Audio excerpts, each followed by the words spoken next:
रेलवाई hospital रोगी पलटि मरण चिंता। भारतीय रेलवाई रोगी सेवा कोटी कोटी टंकार औषध भल डाक्तर रेलवाई मेडिकल को जोगाउथिबा बेले रेलवाई मेडिकल रे कार्यरत अधिकारी एवं कर्मचारी व्यवहार अति निष्ठुर।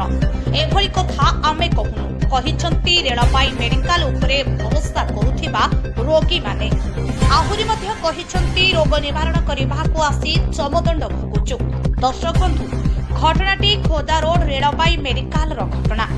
वयस्क गोड़ हाथ चालू नथिबा मुंडबुला और डायबिटीज भली कठिन आक्रांत रोगी मानक कहिबा कथा केते दूर दूरांतरु दौड़ी आसुछु रोग निवारण करबा पाई। सकाळ 8 घटिका समय रोगी पंजीकरण करबा पाई मेडिकल गेट खोलिबा पर्यंत छिड़ा हेबाकू पड़ुछि। बाबू माने मन इच्छा सेमानक टाइम रे आसीबे, जदियो गेट खोला जाए सेथिरे प्रतिबंधक। एबे भितरकू केही आसंतु नाही कहिबे, कारण पचारिले कहिबे मेडिकल सफा चलिछि। एही भली 9:30 पर्यंत बाहर छिड़ा हेबाकू पड़े। भितरकू जाई पंजीकरण झरका निकट रे धाड़ी केही नथिबे, अपेक्षा करिबाकू पड़े।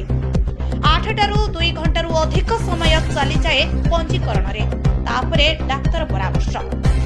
सेठारे सर्वनिम्न 2 घंटारू 4 घंटा लागि जाए। लंबा धाड़ी जड़े किंबा 2 जन डाक्तर थिबे। डाक्तर परामर्श सरिबा परे औषध आनिबा पाई धाड़ी। दिन गोटाए बाजिले डाक्तर थिबे, रोगी धाड़ी लगेई थिबे। औषध झरका बंद हुए।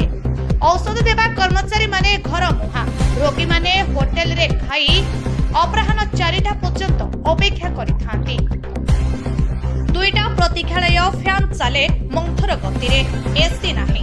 रोगी माने निवेदन करिसंती रेल प्रबंधक एवं मेडिकल अधिकारी को परिस्थिति को तर्जमा करी विहित प्रतिकार करिबा पाई।